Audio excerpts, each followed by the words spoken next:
Terima kasih Anda masih bersama kami. Bagi Anda yang baru saja bergabung, kami hadirkan kembali 3 berita utama hari ini.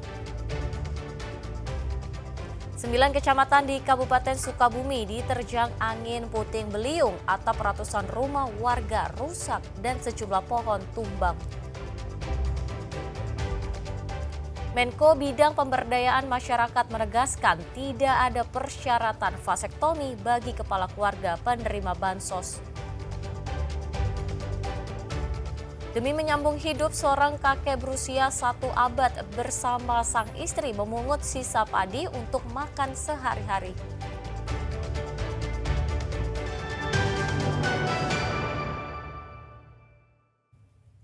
Polemik jembatan penyeberangan Haji Endang di Karawang terus berlanjut.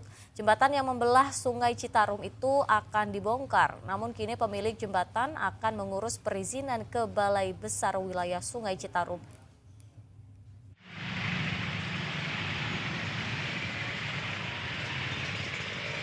Akhir ini, jembatan berbahan plat besi milik pribadi seorang pengusaha di Karawang yang viral karena hasilkan puluhan juta rupiah per hari terancam dibongkar. Namun kini pemilik jembatan membantah jika jembatan tersebut akan dibongkar. Pemilik menginginkan untuk mengakhiri polemik jembatan perahu yang sudah ramai menjadi sorotan publik. Kuasa hukum pemilik jembatan Haji Endang mengatakan pihaknya akan mengurus perizinan ke Balai Besar Wilayah Sungai Citarum. Ia juga menegaskan jembatan yang berdiri selama 15 tahun ini sudah memenuhi standar keselamatan bagi pengguna jembatan. Ini akan kita jalankan dan kami percaya pemerintah hadir adalah untuk melayani, untuk mengawasi, untuk melakukan pembinaan. Gitu ya.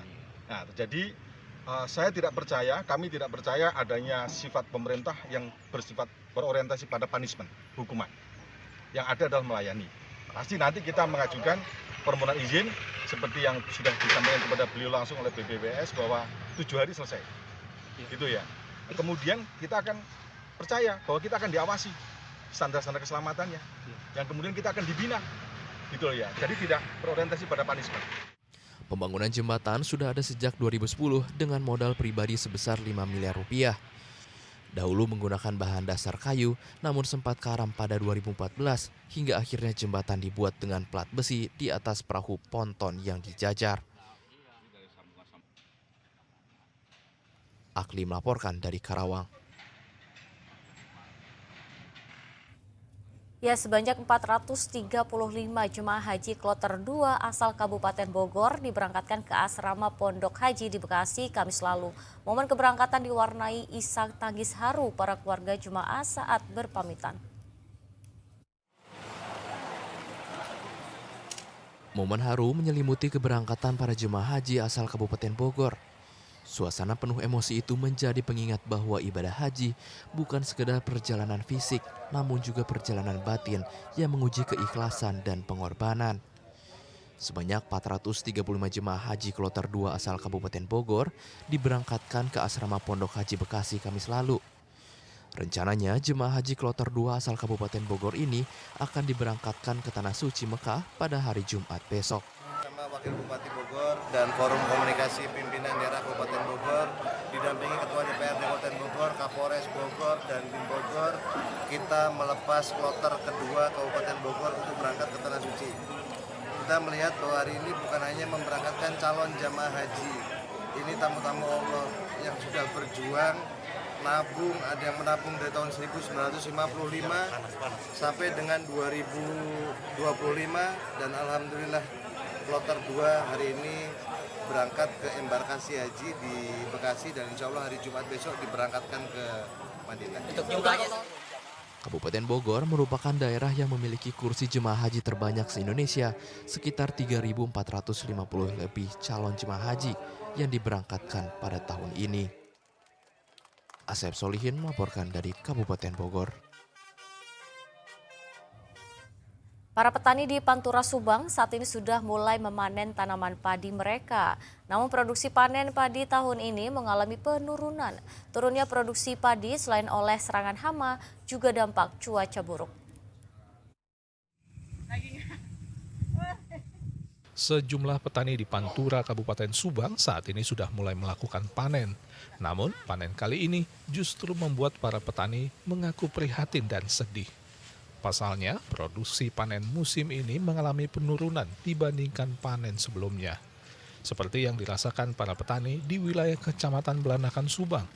Panen sekarang ini dinilai tidak sesuai harapan mereka. Menurut para petani, turunnya produksi hasil panen saat ini disebabkan karena dampak cuaca ekstrim yang membuat adanya serangan hama sundep, serta kurangnya pasokan air ke area persawahan mereka di awal masa tanam. Dari 1 hektar, para petani di wilayah ini hanya bisa menghasilkan 5 hingga 6 ton gabah. Padahal pada panen sebelumnya, petani sedikitnya bisa menghasilkan antara 7 hingga 8 ton gabah.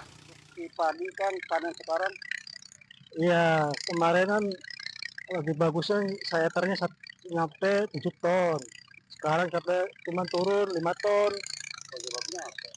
Sebabnya kurang air, nggak ada hujan. Cuaca, iya. Berarti jelas rugi aja. Nah, harapan Bapak sebagai petani ke pemerintah seperti apa? Ya, misalnya ya harga kudu ya stabil lagi. Kalau sekarang harga emang gimana Pak? Ya, cuma 55. Dulu mah kan sampai 700. Sayangnya di tengah turunnya hasil panen, harga gabah juga kini mulai dipermainkan para tengkulak. Hal ini tentu saja dikeluhkan petani. Harga jual gabah petani kepada tengkulak saat ini antara Rp550.000 hingga Rp600.000 per kuintal atau Rp5.500 hingga Rp6.000 per kilogram. Masih di bawah harga gabah yang ditetapkan oleh pemerintah, yakni Rp6.500 per kilogram. Petani berharap pemerintah memberikan stimulan untuk mereka agar bisa meringankan beban untuk biaya obat hama dan pupuk yang kini juga tinggi. Zainal Arifin melaporkan dari Subang. Ya, sementara sepasang suami istri berusia senja di Pantura, Subang rela mengais sisa padi pada lahan sawah milik warga untuk menyambung hidup. Hasil mengais sisa padi itu dikumpulkan untuk keperluan makan sehari-hari. Kartiman bersama sang istri ini bukan sedang memanen padi, namun sedang mengais sisa padi lahan sawah milik warga di Desa Ciasem Hilir, Kabupaten Subang. Di usianya yang sudah menyentuh 1 abad, Kartiman bersama sang istri masih semangat untuk menyambung hidup. Keduanya memanfaatkan lahan bekas panen milik petani lain untuk mengumpulkan sisa padi yang tertinggal. Bermodal sabit dan karung, Kartimah bisa mengumpulkan sisa padi hingga 20 kg. Hasil padi yang didapat nantinya digunakan untuk keperluan makan sehari-hari. Air di padi lah, dia buat ngeprik. Panen di sawahnya sawah siapa ini? Sama orang. Ya. Kenapa dilakukan Pak? Saya itu yang udah dibulah, udah nggak diambil itu padinya. Sehari dapat berapa? Kalau paling ya 20 kilo lah. 20 kilo. Nah, nanti itu apa ini Pak? Ya buat makan. Kenapa Pak sekarang Pak? Kalau sekaya saya kerja enggak laku, udah sepuh saya, udah tua. Usia Bapak berapa? Nah, tanya.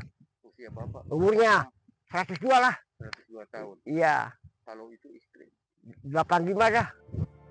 Bagi keluarga prasejahtera seperti Kartiman, lahan bekas panen petani lain menjadi berkah tersendiri di tengah tingginya harga kebutuhan pokok, khususnya beras. Zainal Arifin melaporkan dari Subang.